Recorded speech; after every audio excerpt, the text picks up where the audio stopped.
저는 이게 공개적으로 보여주기 식으로 할 것이 아니라 실제로 함께 출근하시는 분들과 부딪히고 그리고 바로 옆에 계신 분과 말씀을 나누면서 실제로 어떻게 느끼고 계신지 그걸 듣는 게 더 중요하다고 생각했습니다. 월요일에 이낙연 대표님도 이제 오셨다 가셨는데 어디를 보고 하면 돼요? 이렇게? 저희 시작했습니다. 예. 네.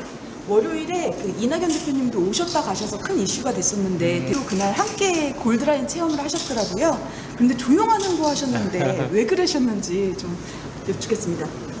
저는 이게 공개적으로 보여주기 식으로 할 것이 아니라 실제로 함께 출근하시는 분들과 부딪히고 그리고 바로 옆에 계신 분과 말씀을 나누면서 실제로 어떻게 느끼고 계신지 그걸 듣는 게 더 중요하다고 생각했습니다.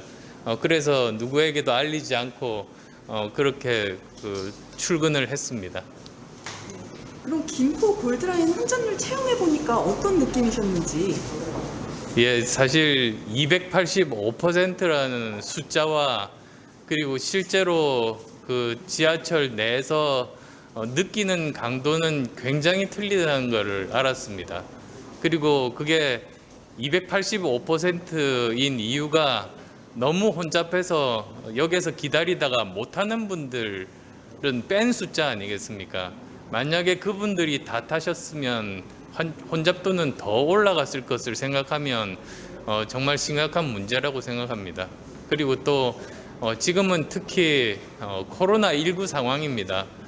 의사 입장에서 이런 정도 상황에서 지하철 역내 감염의 가능성이 얼마나 높아질까 그런 생각 때문에 더 우려가 컸습니다. 네. 그럼 지역 균형 발전과 형평성을 이제 김포에서 주장하고 있는데 또 일각에서는 그 지역 이기주의라는 뭐 주장도 있어요. 어떻게 생각하십니까? 원래 이런 신도시들을 정부에서 만든 것 자체가 지금 서울에 굉장히 혼잡하고 주거 환경도 굉장히 열악한 그런 상황에서 이런 직장으로 출퇴근하는 분들을 위해서 개발한 것 아니겠습니까?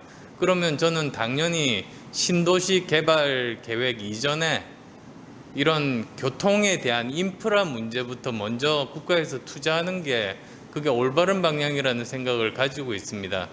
사실 제가 지금 현재 노원구 상계동에서 살고 있는데요.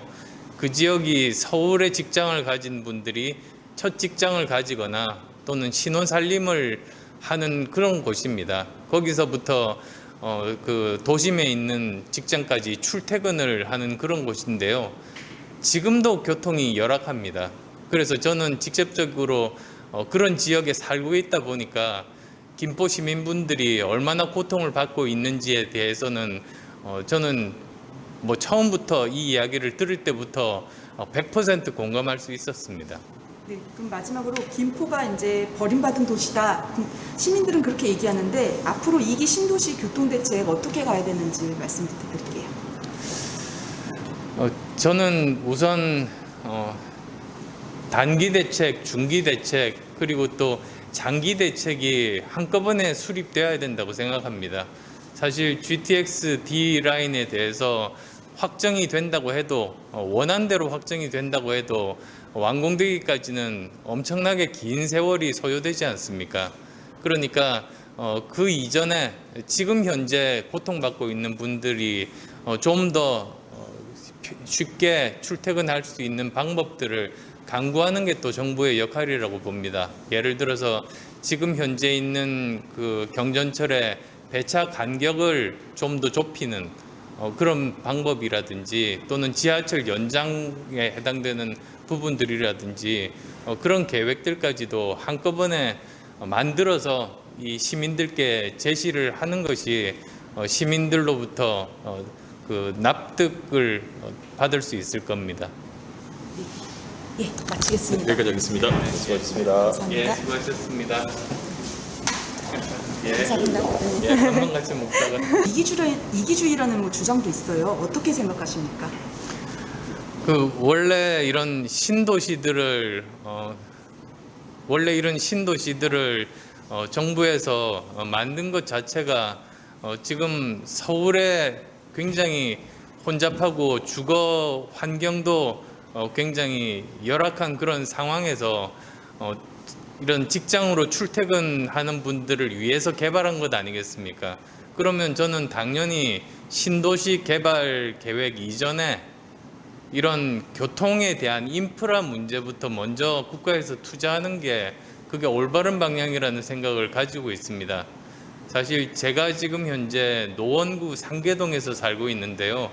그 지역이 서울에 직장을 가진 분들이 첫 직장을 가지거나 또는 신혼 살림을 하는 그런 곳입니다. 거기서부터 그 도심에 있는 직장까지 출퇴근을 하는 그런 곳인데요.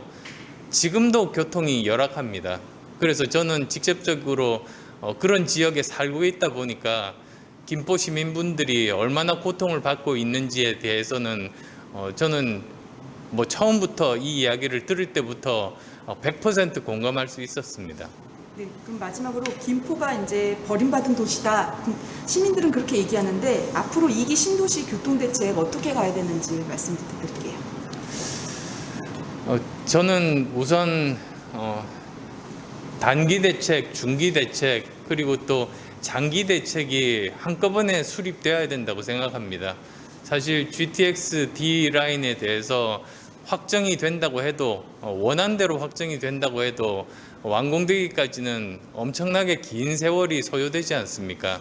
그러니까 그 이전에 지금 현재 고통받고 있는 분들이 좀 더 쉽게 출퇴근할 수 있는 방법들을 강구하는 게 또 정부의 역할이라고 봅니다. 예를 들어서 지금 현재 있는 그 경전철의 배차 간격을 좀 더 좁히는 그런 방법이라든지 또는 지하철 연장에 해당되는 부분들이라든지 그런 계획들까지도 한꺼번에 만들어서 이 시민들께 제시를 하는 것이 시민들로부터 그 납득을 받을 수 있을 겁니다. 예, 마치겠습니다. 여기까지 하겠습니다. 수고하셨습니다. 감사합니다. 예, 수고하셨습니다. 예, 감사합니다. 예, 한번 같이 먹다가 예, 예.